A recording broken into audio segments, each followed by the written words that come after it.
C'est là au forum des associations, vous êtes le club de judo.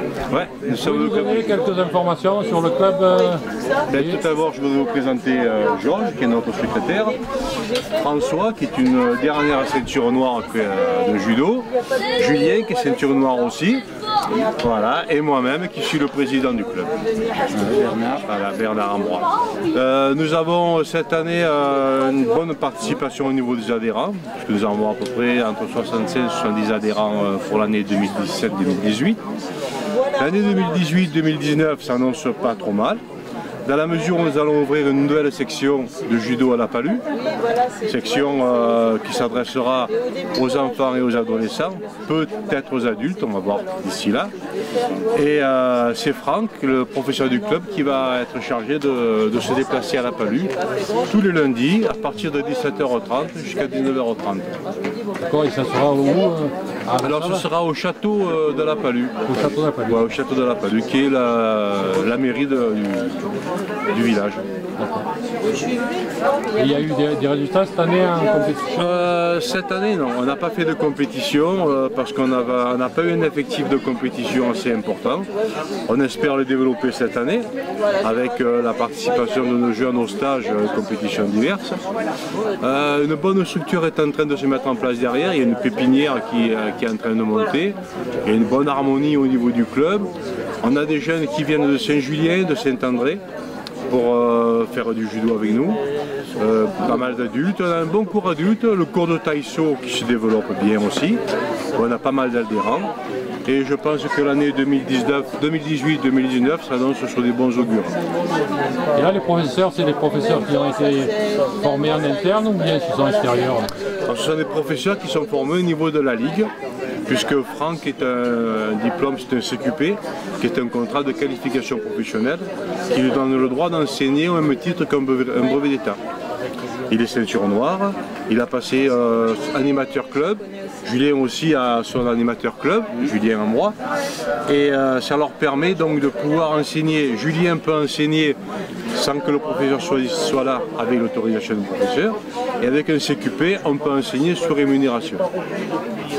Et les rencontres se font à quelle date et à quel Les rencontres sont établies par rapport au calendrier départemental, régional ou national, tout dépend le niveau de la compétition. On a une nouvelle structure qui a été mise en place là cette année puisqu'on a un gymnase tout neuf à Castellane.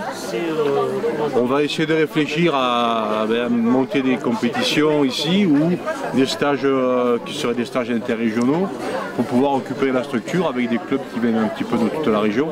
Ce serait un projet qu'on envisagerait pour les années à venir. Il y a eu des interactions avec les autres clubs pour des stages ou des choses comme ça? Oui, on a fait un stage dernièrement avec le club de Montsartou, stage qu'on a déjà fait l'année dernière, qu'on a renouvelé cette année.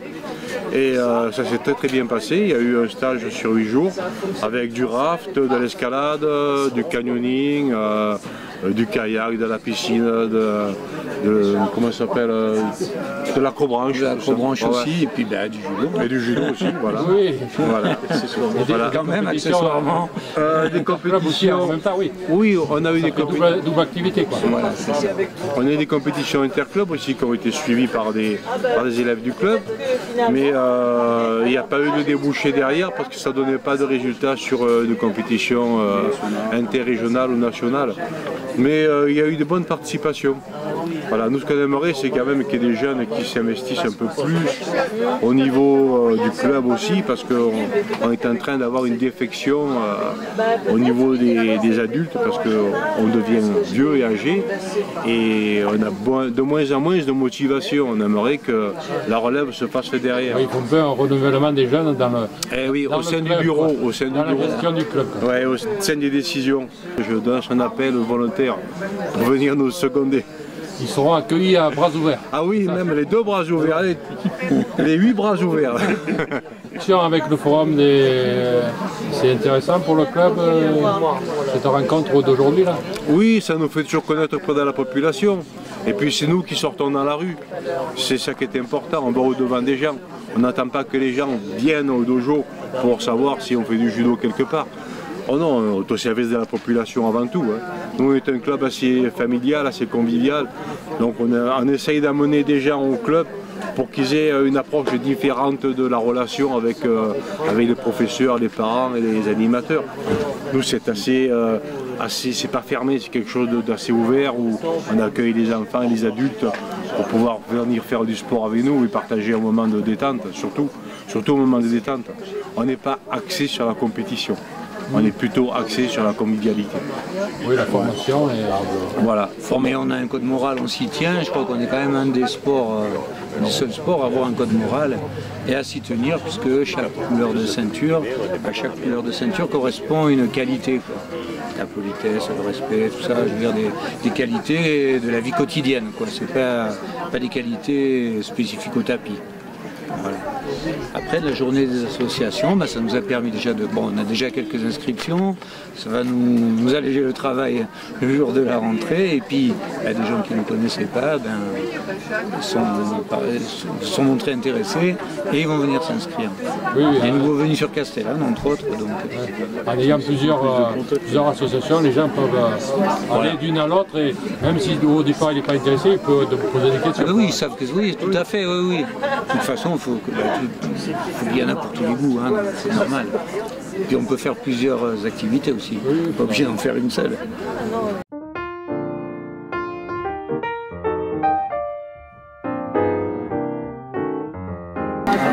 Donc l'association La Dream Team, Castellane, association de karting. Donc nous sommes des amateurs de karting. Moi je suis la présidente Anne-Marie Chalve, le vice-président Bernard. Voilà, son mari. Et ensuite nous avons 12 adhérents au club. On a constitué donc une association avec un bureau, il y a un secrétaire adjoint, un trésorier et un trésorier adjoint. L'association, elle a été créée il y a longtemps? L'année dernière, elle a juste un an. Mais l'activité, vous la faisiez avant ou non? C'est-à-dire qu'avant, on tournait, mais on tournait nous. Il n'y avait pas de club. Et privé, quoi, disons. Voilà, c'était privé. Et quand on s'est trouvé au moins 6 ou 7, on a dit on va monter un club. Et si vous voulez, il y avait un ancien club sur Castellane qui était un club d'autocross qui était à l'arrêt, qui végétait depuis au moins 20 ans. Et nous avons repris, si vous voulez, cette association en changeant uniquement le nom, en l'appelant la Dream Team. Et petit à petit, pas mal de jeunes se sont greffés dessus. Et actuellement, comme elle vous dit ma femme, on est 12 ou 13 à tourner ensemble. Alors nous sommes 12 adultes, 12 adhérents, et en plus nous avons 3 mineurs. 3 jeunes, donc un de 16 ans, un de 14 ans et un tout petit qui a 7 ans, 7-8 ans. Et là, tout le monde peut participer dans ces courses où il faut un âge... Voilà, il y a si vous voulez, sur un circuit par exemple, quel qu'il soit, il y a un âge qui est donc, si mes souvenirs sont bons, à partir de 7 ans et plus de 1,20 m. Oui. Voilà. Il faut qu'il fasse plus de 1,20 m pour pouvoir tourner. Mais les courses de côte, par contre, c'est à partir de 15 ou 16 ans, pas avant. Alors, si vous voulez, nous, en activité, on fait les courses de côte. Toutes celles qui sont dans la région PACA et une qui se situe à Olmiche en Corse. qu'on fait toutes les années. On tourne sur les circuits, que ce soit la Sarré, le Luc ou Brignoles, et on fait quelques démonstrations. Voilà, nous en avons fait une pour la fête de Castellane. Ça fait 2 ans qu'on l'a fait. On a fait une démo à Castellane aussi l'année dernière au mois de novembre. Une démo à Saint-André au mois de novembre aussi l'année dernière. Et cette année, nous en refaisons une donc à Saint-André le 7. Voilà. Et là, c'est vous qui choisissez, qui proposez aux communes de venir, ou bien c'est les communes qui vous contactent? C'est eux qui nous l'ont demandé. Ah, c'est les communes qui vous contactent par rapport à... Enfin, la commune, prenons le cas de Saint-André, si vous voulez, c'est l'association des commerçants de Saint-André, la présidente, qui nous a demandé si on pouvait faire une démo à Saint-André. Donc on n'a pas dit non. Et bien entendu, là, il faut l'autorisation du maire et tout ce qui s'ensuit pour avoir la place libre, quoi, pour pouvoir organiser la démonstration. Et la démonstration, on la sécurise avec des pneus, des bottes de paille et on fait un tracé, disons, sur, prenons toujours le cas de Saint-André, sur le grand parking de Saint-André. Voilà. C'est quand même une grosse organisation pour pouvoir mener tout ce matériel. Là, c'est du travail. Hein. Il faut des camions, des remorques, plein de choses comme ça. Quoi. Voilà. À titre de renseignement, Saint-André, il faut 350 pneus. Il faut 80-90 bottes de paille. Oui. Donc il faut les amener, il faut les ramener, il faut les mettre en place. C'est vraiment du boulot. Quoi. Oui, en plus le matériel qui prend quand même de la place, il faut des remorques. Ben voilà. On a des remorques pour pouvoir les amener. Et après, il faut tout recharger. Il y a les outils à sortir parce que vous faites 10 minutes sur le kart et 20 minutes de mécanique. Hein. Oui, il y a toujours dans la mécanique mise au point. Absolument. Réglage, absolument. Par rapport au lieu, c'est ça. Bonjour. Il y a toujours dans les lieux, le réglage de... Ne serait-ce que l'altitude qui fait énormément, vous voyez. Donc il faut que on s'occupe comme ça. Et notre, disons, un objectif qui nous tient à cœur, ce serait de pouvoir organiser une course de côte chez nous. Quand je dis chez nous, c'est aux environs de Castellane, vous voyez, dans le département, puisque dans le département, il n'y en a pas. Donc on envisage, il faut qu'on trouve une route convenable, propre, pour organiser une course de côte. C'est pas trop compliqué pour organiser ce genre de... Si. Parce que, voilà, il faut passer bien entendu par un club faisant partie de la FFSA. Nous actuellement, nous sommes un club mais on ne fait pas partie de la FFSA. Le club, on l'aurait, mais c'est vraiment du boulot parce que comme je vous dis, il faut d'abord trouver la route adéquate. Après, il faut trouver une place au calendrier parce qu'on ne peut pas... Faut l'inscrire dans le calendrier. Oui, on ne peut pas dire on va faire une course de, je vous donne un truc bête, le 13 septembre, si le 13 septembre, il y a quelque chose d'autre, vous voyez, voilà. Donc c'est assez compliqué là-dessus. Mais ça nous tient à cœur de pouvoir organiser une course de côte dans le département. Parfois, des gens veulent vous contacter ou rentrer en contact avec vous pour rentrer dans l'association, ils font comment? Ben, écoutez, c'est simple. Là, je vois aujourd'hui, il y en a 2 ou 3 qui sont venus. Il y en a qui sont intéressés. Donc, il y a le numéro de téléphone de ma femme sur les affiches. Ils ont qu'à nous contacter. Puis on est là pour les renseigner et leur rendre service. C'est ça, c'est ça. Donc par exemple, nous en avons 2. Là, il y a le mien, celui-ci, c'est celui de Bernard. Et chacun a son matériel. Et en même temps, pour nous déplacer sur les courses, par exemple, ou sur les circuits, tant que faire se peut, chacun a son propre véhicule avec sa remorque pour pouvoir tracter son matériel. Voilà. Ça, c'est... ça facilite le transport quand même. C'est ça. L'organisation. Et l'organisation. En fait, le club, c'est un ensemble de membres. On se soutient, on s'aide, on s'organise. Mais ensuite, les cartes, c'est chacun son... Ils sont privés, quoi. Voilà. C'est pas des cartes de location. Voilà, oui, pour moi, c'est trop compliqué. Et là, vous avez des mécanos qui... C'est nous les mécanos. C'est les membres de l'association Voilà. Pour la mécanique. Mais il n'y a pas de... Tout le monde fait la mécanique et les coursants, ça n'est pas... Personne... Non, disons que la mécanique, c'est comme tout. Mets les mains dans la mécanique, ceux qui comprennent un peu de mécanique. Hein. S'il y en a qui ne savent pas, on est là, on s'entraide en permanence. Hein. Qui est un peu plus doué, voilà. Il donne un coup de main à voilà. celui qui l'aime. Mais disons qu'il y a une ambiance sensationnelle parce que s'il y en a un qui a un problème, on est 5, 6, 7 à y être dessus, à le dépanner et on s'entend vraiment très très très bien. Il y a une ambiance formidable. Voilà.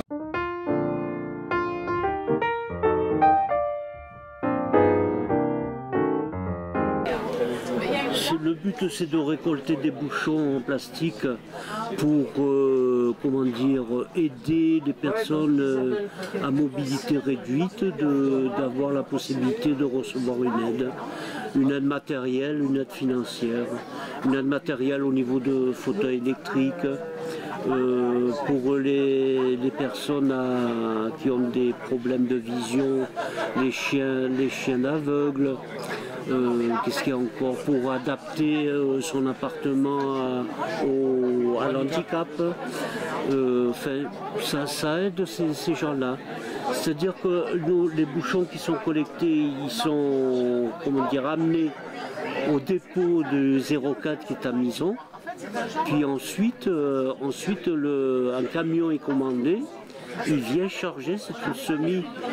En général, du dépôt, il part 9-10 tonnes, qui part à l'usine qui est en Belgique. Voilà. Et ensuite, l'usine reverse 230 € par la tonne à l'association, ce qui permet de pouvoir aider ces personnes. On est en partenariat aussi avec une autre association du 04 qui s'appelle Espoir 04 et qui, elle, récolte les bouchons en liège et les bouchons faux liège. Alors, Bouchons d'amour et Espoir 04, on fait l'échange, on collecte pour eux le liège et le faux liège, et eux ils collectent pour nous le plastique. Voilà. Et tout ça, ça part à Mison. Ça part au même endroit, le liège aussi. Le liège aussi. Le liège et le faux liège, ils partent à Mison aussi, parce qu'il y a un autre tri qui est fait là-bas au dépôt. Voilà. Et il y a de nouveaux points de collecte alors? Je pense que par rapport à l'année dernière, il me semble qu'il y a le point de collecte à l'école primaire qu'on a installé là. Voilà, à Castellane, à l'école de Castellane. Ouais. Sinon, il y a dans le hall de l'entrée, il y a cette box là, à la mairie. Là, au point public, au boulevard Fédon Mistral, le CCAS et la DMR. Et puis au club des élèves de Castellane aussi, la Vaillante. Voilà, sinon, bon, j'amène, on va dire, 200 à 300 kilos tous les trimestres là-haut au dépôt du 04.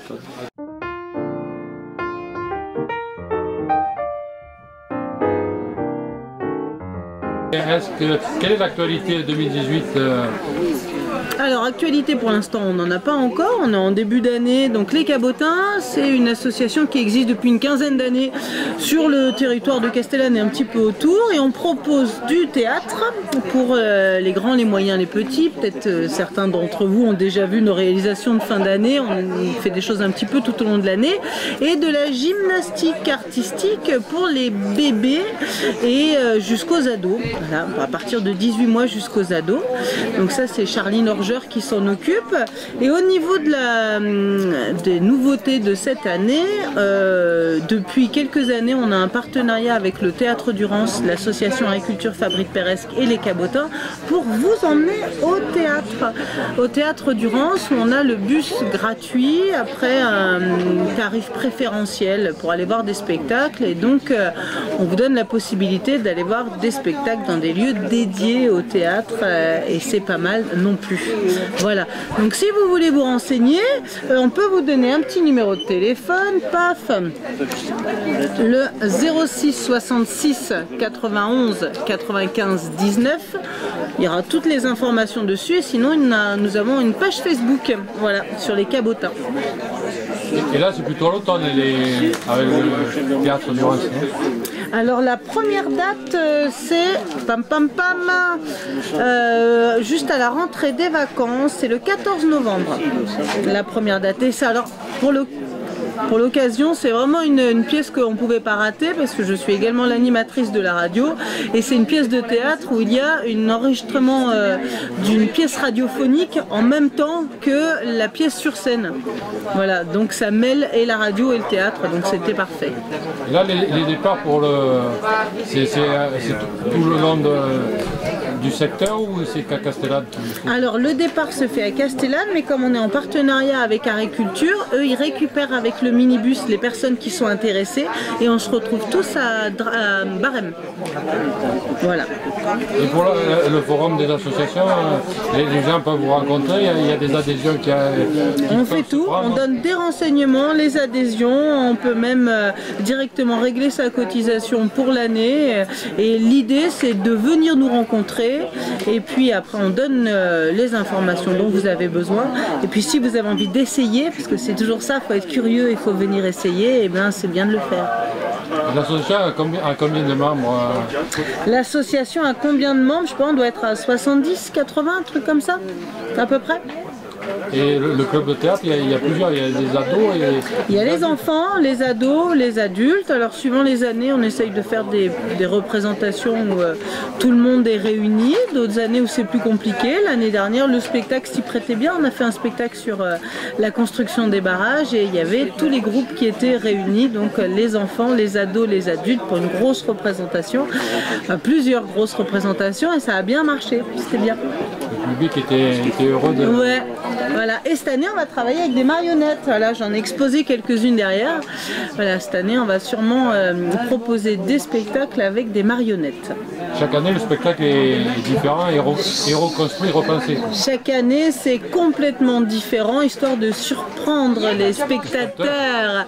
Voilà, parce qu'ils ne savent pas à quoi s'attendre. Et en général, ça marche, on arrive à surprendre. Après, vous faites des représentations sur un large secteur ou... Alors, oui, enfin, ça dépend ce qu'on appelle un large secteur, mais on fait toujours une représentation sur l'ancien canton de Comps. Donc cette année, on a joué à Comps, mais on a déjà joué à la Roque-Esclapon, à Bargem, à la Bastide. Et une représentation, on essaye autour de Clumont. Cette année, pour la première fois, on a joué à Saint-André-les-Alpes, voilà, Saint-Julien, Castellane. L'idée, c'est d'avoir un théâtre itinérant où on arrive dans la commune et on pose un petit peu notre scène et on s'installe et ça fait très saltimbanque, c'est ça qui est sympathique aussi. Là, les représentations, c'est toujours à l'extérieur, c'est un choix de l'association de faire ça. Alors les représentations des adultes, c'est toujours à l'extérieur. Cette année, vu que c'était une représentation qui mélangeait tout le monde, c'est-à-dire que tout le monde a joué dehors, et ça permet déjà de jouer avec le cadre magnifique dans lequel on habite. Et après, nos salles des fêtes sont très très bien, mais ça reste des salles des fêtes et c'est pas forcément des lieux qui sont les plus appropriés pour un spectacle. Quand il s'agit des représentations pour les enfants, il faut vraiment avoir une concentration de la part du spectateur et des comédiens. Donc souvent on les fait dans des lieux qui sont plus fermés, plus clos pour pouvoir avoir cette concentration, sinon c'est compliqué. Voilà. Mais oui, on essaye de jouer dehors, on a la chance d'avoir un environnement qui est magnifique, autant en profiter, quoi.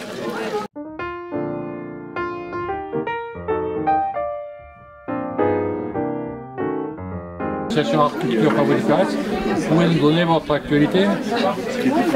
Eh ben, bonjour Christian, oui, notre petit livret trimestriel vient de sortir, celui de l'automne, là, et avec toujours plein de propositions, de spectacles, de sorties au théâtre, d'ateliers, et surtout cette année, les 20 ans d'agriculture que nous allons fêter le samedi 29 septembre à Beauvezet, sous un grand chapiteau, avec beaucoup de spectacles, toutes les associations partenaires avec lesquelles nous travaillons tout au long de l'année, que ce soit au niveau de la culture, de l'art et aussi de la petite enfance, avec les journées de la petite enfance, la caisse d'allocation familiale et tous nos partenaires. Voilà. Donc le 29 septembre, à Beauvezet, une grosse journée pour les 20 ans d'agriculture. Tout le monde à Beauvezet. Tout le monde à Beauvezet le 29. Et tout est gratuit, bien sûr, comme d'habitude.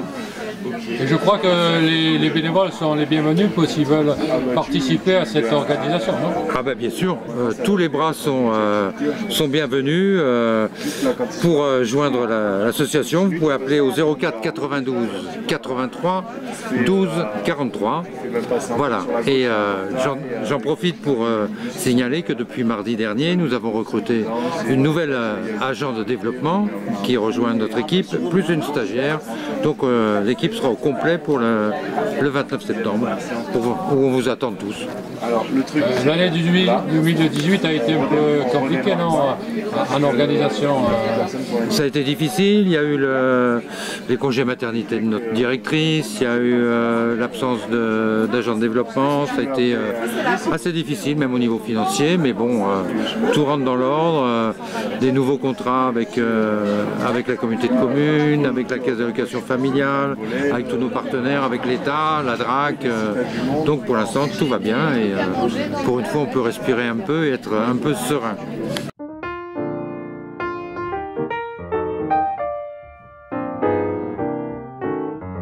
Yannick Goisé et je suis président de l'AEP Le Roc depuis le printemps 2018, donc cette année. Quelles activités, vous pouvez nous dire quelques mots sur ces activités? Alors, donc l'association d'éducation populaire Le Roc propose différentes activités, différents champs de compétences que sont majoritairement le sport. Il y a également le centre aéré qui est quand même organisé aussi l'été. Et puis des activités de découverte pour les enfants comme Brico Rigolo qui sont... Donc au niveau des activités, pour les tout petits on a la chanterie, le Brico Rigolo. Ensuite, pour les plus grands, on a une section ados sur lesquelles ils font des activités en sortie, en général le week-end et les vacances scolaires où ils s'organisent des vacances. Par exemple, cette année, ils sont partis en Corse, les années précédentes sur la presqu'île de Gien et à Biarritz en camp surf. Ensuite, on a les activités de musculation, danse, zumba et stretching. Les activités sport collectif, ballon avec l'ouverture du gymnase. Le badminton, sport de raquette, tennis et tennis de table. Et l'activité pilates en salle, donc sur plusieurs créneaux dans la semaine. À la salle multi-activité. Le Pilate est à la salle multi-activité, tout à fait. Le badminton, tennis de table, c'est dans le gymnase, le sport collectif aussi. La danse dans la salle de danse et la Zumba, pareil, dans la salle de danse, dans la salle multi-activité. Ensuite, on a un créneau de tir à l'arc, qui est le lundi et le mercredi. Le VTT, qui est sorti le samedi. Et le canoë-kayak avec 2 créneaux à mercredi et le samedi. La natation qui est ouverte donc de juin à septembre à la piscine municipale avec 2 créneaux par semaine, le mardi et le jeudi. Et la section ski, la section d'activités sportives de l'hiver avec les sorties le samedi et le stage d'une semaine pendant les vacances de février. Là, toutes ces activités sont pendant l'année scolaire ou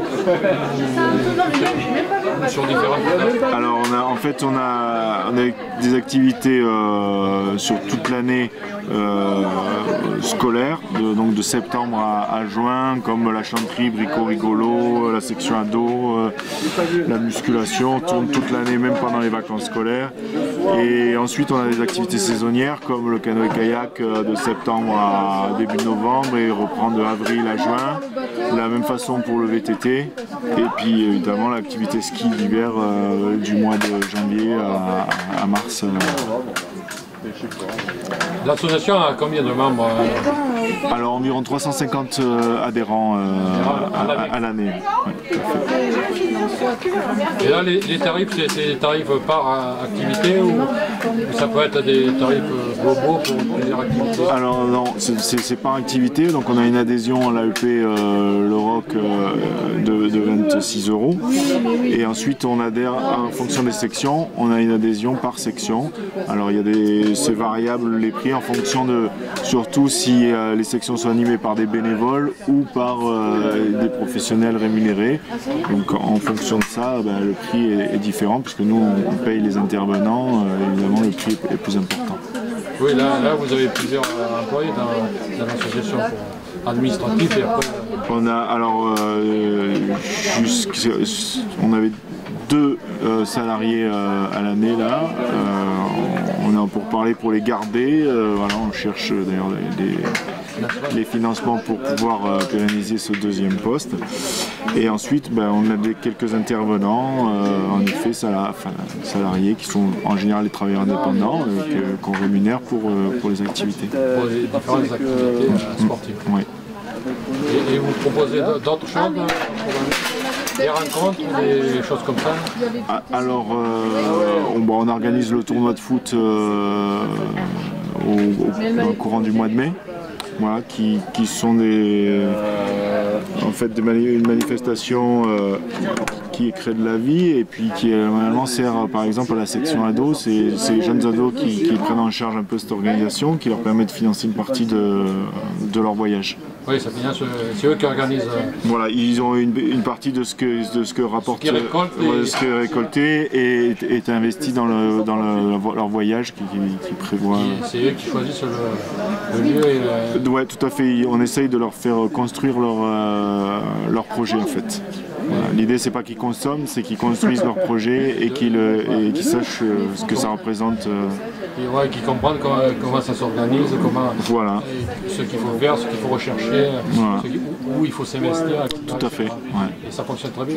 Et je pense parce que ça fait 3 ans maintenant qu'ils partent et ils sont ravis à chaque fois que ça reste des adolescents, donc ils ont besoin d'être drivés. Hein. Un petit cadre, mais bon. Voilà, mais c'était le rôle jusqu'à présent du 2e salarié qu'on avait et qu'on espère garder pour pouvoir continuer ce type de projet. En fait.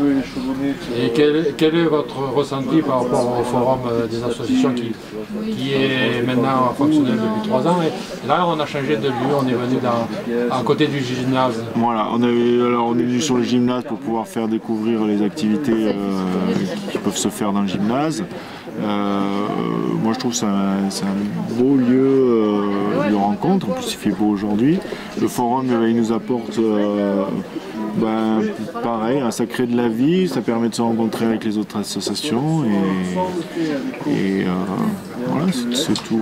Ça facilite le contact. Ouais, ça facilite le contact autant avec les adhérents qu'avec les autres associations avec lesquelles on ne se voit pas obligatoirement.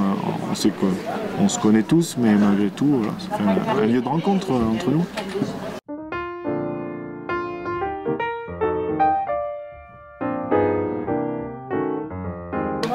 Vous représentez les amis de la médiathèque, vous pouvez présenter votre actualité 2018? Voilà, alors depuis le début de l'année, on a décidé de faire régulièrement une dédicace. En fait, des auteurs sont invités à venir à la médiathèque pour présenter leurs livres et les dédicacer au public.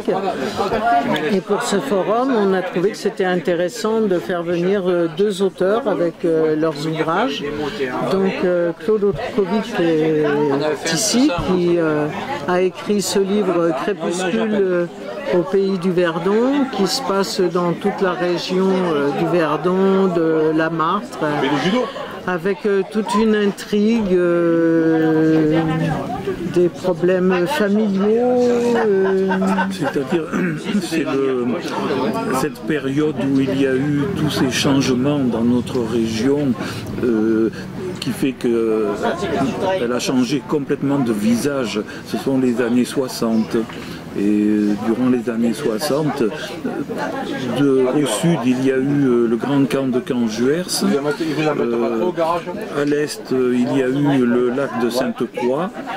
Et nous avons tous été touchés par ces modifications, quoi, et donc le héros de mon livre est jeune à cette époque et il vit ce grand bouleversement. Différentes modifications du territoire. Voilà. Des voies de communication qui ont été coupées à cause de Cangeverse. Aussi, oui. Des liaisons qui existaient, qui n'existent plus. L'ouverture au grand tourisme, surtout tous les rives du Verdon. Donc je le dis, plus de 2 millions de personnes qui défilent chaque année. Ça a changé complètement notre mode de vie local. Voilà. Et oui, dans ce secteur, le tourisme à grande échelle. Alors. Et donc à ma gauche, François Lesbros et Anne-Marie Chappin. Donc ils vont vous parler de son livre. Ça sert Merci. C'est le récit du parcours de vie de mon mari à partir de l'enfance, de l'école. Il a fait une allergie à l'école, mais en dehors, il avait des tas d'intérêts, de passions. Et il a donc découvert à très jeune l'apiculture. Il a eu sa première ruche à 14 ans. Il était passionné aussi de feux d'artifice, de pyrotechnie, enfin. Donc, et la poterie aussi l'a intéressé tout jeune. Donc, on parle de ses activités, ses passions. De ses passions. Il parle aussi de sa vie en dehors de l'école avec les copains du quartier, à une époque où les enfants jouaient dehors, où il n'y avait pas d'écran, il n'y avait pas de... comme actuellement. On était encadré du matin au soir, avec la religion. Oui, il parle aussi de la mainmise. Ils ont gagné... avec toutes les obligations. Il était d'une famille catholique, et donc il y avait la messe le dimanche, mais aussi la confession, le catéchisme. Alors il parle de toutes ces contraintes. Et puis ensuite sa passion de l'orpaillage aussi, qui est intéressant parce que ce livre sur l'orpaillage. Et à 20 ans, il découvre, il part au Sahara tout seul au volant de sa deux chevaux. Et il va jusqu'à Tamanrasset. De là, il va trouver un guide touareg avec deux autres coéquipiers qu'il rencontre là-bas, et ils vont aller à l'ermitage du père de Foucault. Et il raconte donc cette marche dans le désert avec toutes les rencontres qu'il va faire. Et ensuite, il y a un passage sur son service militaire, et c'est pendant son service militaire que nous avons l'occasion de nous rencontrer. Et on va donc partir de la région de l'Oise pour venir à Riez d'abord. Il répond à une petite annonce d'un apiculteur qui recherche un employé, et c'est comme ça qu'on arrive dans la Provence. Mais il ne va pas rester longtemps chez cet apiculteur qui l'exploite de façon éhontée. Et donc il va être embauché par Monsieur Meurant à Castellane. C'est comme ça qu'on arrive à Castellane. À partir de là, on va découvrir Chasteuil et pouvoir s'y installer. Il raconte donc sa vie à Chasteuil et il a prise de racines ici. Oui. Et donc comment il va devenir apiculteur, potier. On aura également une crêperie. Et avec ces trois activités, on va pouvoir rester à Chasteuil. Sur ce secteur-là. Voilà, oui. On peut visiter à prendre tous les travaux qui se présentent. En hiver, je faisais de la maçonnerie en attendant la saison. Ah, voilà. Mais la saison touristique, ça durait de mai-juin jusqu'à septembre. Oui, après il fallait trouver une deuxième activité pour survivre. Voilà. Ouais. Après la maçonnerie, c'est la poterie qui a remplacé. Je faisais la poterie l'hiver pour la bande d'été. Oui, il faut préparer la saison d'été. Il faut préparer les ustensiles pour pouvoir les vendre l'été. Mais... Voilà. il faut trouver une activité aussi pour vivre. Oui, dans la région. Il y avait aussi l'apiculture qui faisait la récolte de miel aussi après la saison d'été. Et donc on vendait le miel, la poterie et les crêpes. Et c'était tout à Chasteuil ou tout à Chasteuil, oui. Ah, puis tu faisais les marchés aussi. Ah oui. Oui, pour y être. Avec des minéraux et des... Voilà, oui. Des minéraux et du miel, je faisais le marché.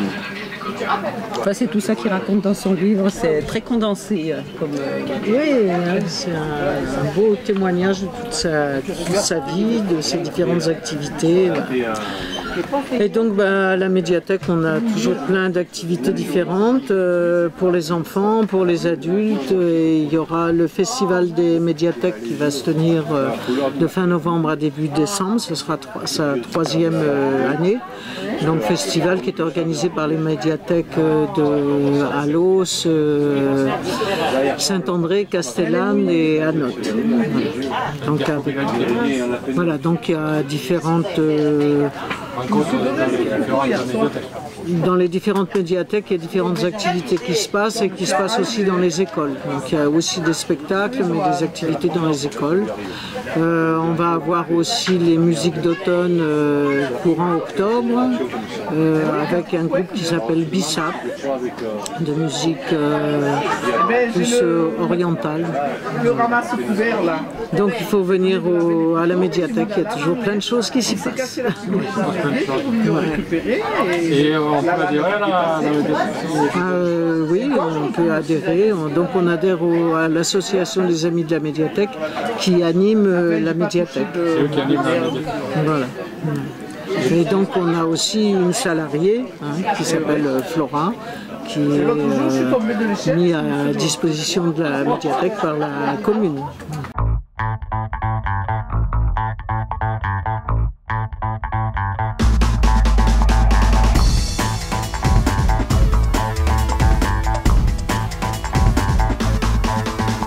Un fonds de livres important, aussi bien en roman, en bande dessinée, en roman policier, en documents.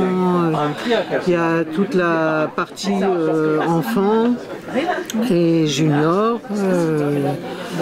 Donc bon, on a aussi les prêts de la médiathèque départementale qui se font 3 fois par an. On a des prêts qui nous sont donnés par la médiathèque départementale. Et depuis ce printemps, on a aussi des DVD à prêter. Et ça, c'est nouveau. Avant, on n'avait pas de DVD, donc on a des CD depuis longtemps, mais il y a aussi des DVD qui sont empruntables.